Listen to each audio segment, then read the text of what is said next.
Bienvenidos de nuevo mis queridos alumnos Pishan.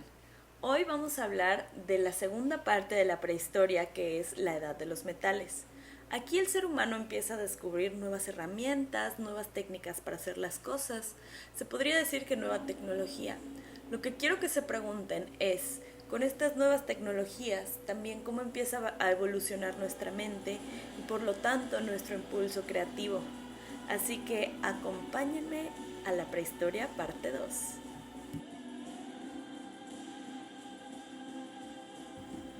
Dentro del material de apoyo de esta semana, podemos ver que en las lecturas recomendadas está el descubrimiento de los metales y el origen de la moneda. Solo les pido que lean las primeras 8 páginas para que estén un poquito más enterados de en qué usaban los metales específicamente en esta época. Y el segundo link, que es la cronología de la historia del arte, es de la página del Museo Metropolitano de Nueva York, que tiene una de las mejores colecciones de historia del arte, y pues es súper útil que vayan conociendo piezas, épocas y estilos a través de esta plataforma. Entonces les dejo aquí estos links, los otros son completamente opcionales y espero que lo disfruten. Como mencioné antes, hoy vamos a hablar de la segunda parte de la historia, que es la edad de los metales, que abarca desde el tercer milenio antes de Cristo y hasta el año 450 antes de Cristo. En nuestra línea del tiempo podemos ver que la edad de los metales viene después del Neolítico, empezando por la edad de cobre, que inicia alrededor de 3000 años antes de Cristo.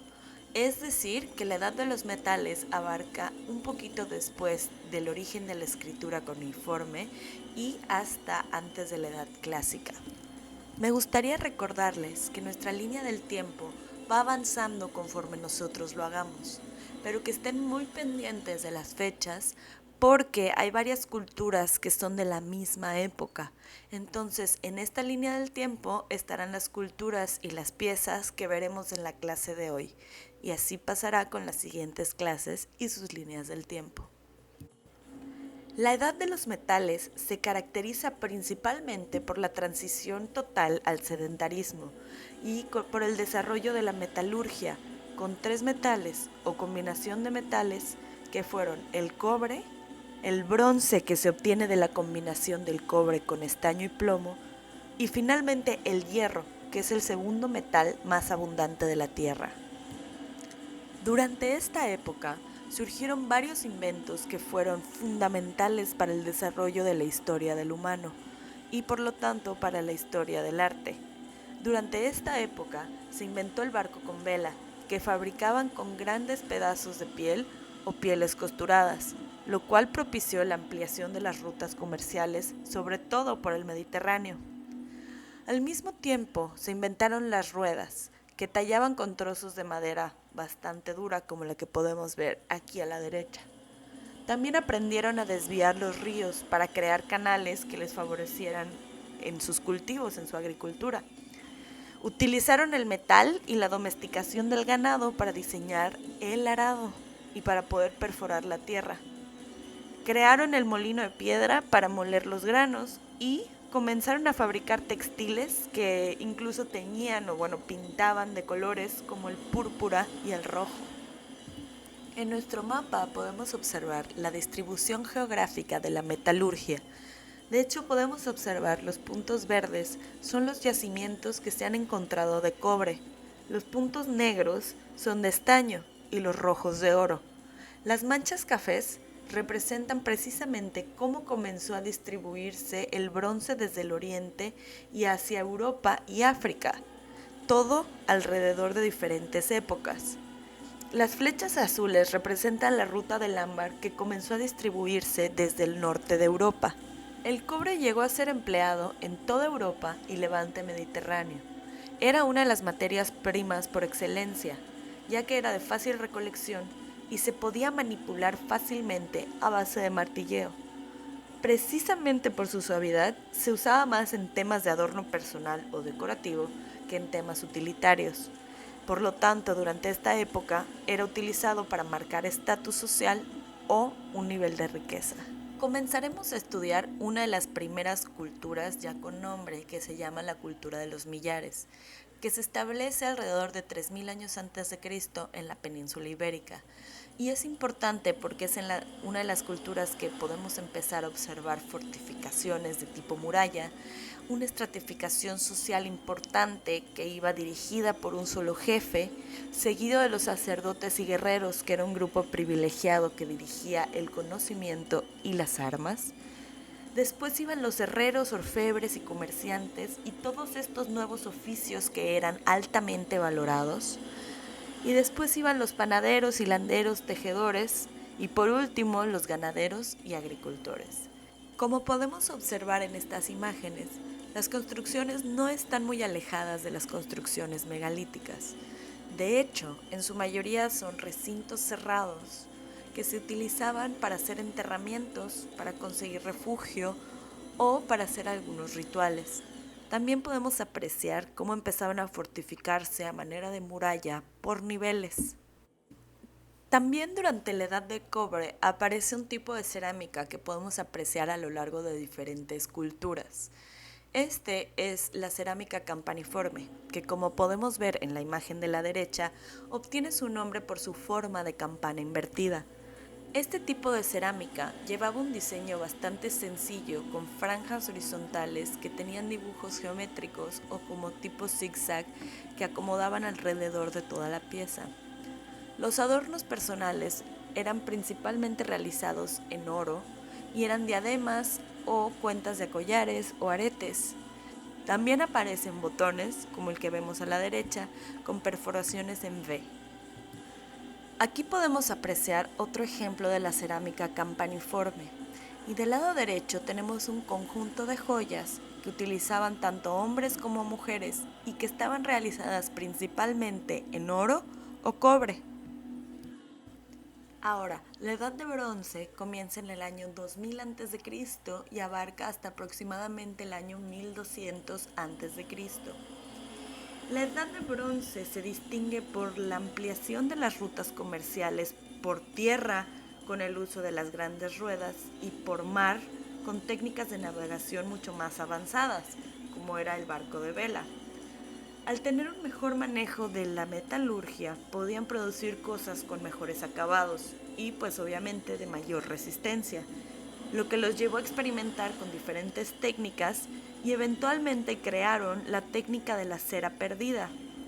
Cuando fueron aprendiendo a soldar sus armas, también fueron enmendando otros objetos y perfeccionando sus métodos, lo que los llevó a la idea de ir detallando las piezas para poder crear símbolos de prestigio o cosas que solo tenían acceso las personas de altos rangos. Vale la pena recordar que durante la Edad de los Metales y particularmente durante la Edad de Bronce, existen otras culturas que se van desarrollando desde el Oriente Próximo, como Mesopotamia y Egipto, y que se van distribuyendo a lo largo de Europa y otras partes de África, las cuales iremos analizando durante los próximos temas. Aquí podemos ver un sello tallado en bajorrelieve con una imagen de adoración. La impresión de la derecha en alto relieve nos ayuda a percibir el detalle de la obra con los distintos personajes y las respectivas deidades, mitad animal y mitad humano. Pero con estas obras empezamos a distinguir la intención del detalle para narrar algo que muy posiblemente tenía una carga mágico-ritual para ellos. Una de las civilizaciones destacadas de la Edad de Bronce es la civilización minoica, que se desarrolló por casi 1500 años y dominó el comercio entre Oriente y Occidente durante mucho tiempo, principalmente por su localización geográfica, que estaba en el sur de Grecia, estratégicamente ubicado en la isla de Creta, y con un ejemplo extraordinario como lo es el Palacio de Knossos, donde podemos estudiar sus costumbres, sus leyendas y sus imágenes. El Palacio de Knossos, también conocido como el Palacio de Minos, alberga una de las leyendas más antiguas de la historia de la humanidad, que es la historia del Minotauro. Y pues cuenta la leyenda que el Minotauro era una criatura violenta con cuerpo de hombre y cabeza de toro, que había nacido de la unión de la reina Pasífae y un increíble toro blanco que Poseidón le había entregado a su esposo, el rey Minos, para que fuera sacrificado en su honor. Pero el rey Minos desobedece a Poseidón y se queda con el toro. Y vamos a ir aprendiendo que nunca debes de hacer enojar a los dioses, porque Poseidón le pone una maldición a Minos, haciendo que Pasífae, su esposa, se enamorara del toro. Y Pasífae manda a fabricar una vaca vacía donde ella pudiera esconderse para poder tener relaciones con el toro y pues así concebir al Minotauro. Minos quedó tan avergonzado del monstruo que engendró su esposa que mandó a encerrarlo en el laberinto del palacio que había sido construido por Dédalo. Y después cada 9 años le daban un sacrificio al Minotauro de 7 jóvenes y 7 doncellas para que devorara. Hasta que llega Teseo, que es el héroe de la historia, y logra derrotar al Minotauro y salir del laberinto siguiendo un hilo que le da Ariadna, que es la hija de Minos, que pues es su amante y luego se convierte en su esposa. Y así termina la historia del Minotauro. O al menos es una versión de esta leyenda. Hay muchas que ustedes pueden investigar también. Con estas imágenes podemos apreciar la magnitud del palacio, que era gigante, como 1500 habitaciones. Y del lado derecho tenemos la planta arquitectónica, donde vemos la referencia a la leyenda con el laberinto. Observemos que los colores dominantes siguen siendo el amarillo ocre, el rojo brillante, el negro y ahora también el azul. Entre las múltiples habitaciones que tenía el palacio, una de ellas es la que podemos apreciar del lado izquierdo, que es la sala del trono, que de hecho varios autores consideran a este trono como uno de los más antiguos de Europa. El hecho de que Poseidón le hubiera entregado a Minos un toro no era pura coincidencia, ya que los minoicos eran fervientes practicantes de la taurocatapsia, que era todo un culto que giraba alrededor del toro. De hecho, organizaban como olimpiadas o torneos en los que realizaban actividades extremas como este que podemos ver en el fresco del lado izquierdo, en el que realizaban saltos mortales o actividades como lo que hoy en día serían los forcados. Nada más que aquí no mataban al animal, de hecho lo veneraban. También podemos apreciar 2 tonos de piel en ambos murales. A las mujeres se les representaba con la piel blanca y a los hombres de rojo. Otra de las civilizaciones más desarrolladas que podemos observar en la Edad de Bronce fue la civilización micénica, establecida en todo el sur de Grecia y con su capital en Micenas. Comenzaron a usar el modelo de la Acrópolis, eligiendo la parte más alta de la ciudad para construir y fortificar. Eran una cultura bélica que se expandió a base de usar la fuerza, gobernados por un solo rey que llamaban Anax o Wanax, y el más conocido que fue el rey Agamenón, de quien podemos ver su máscara funeraria tallada en oro aquí del lado derecho.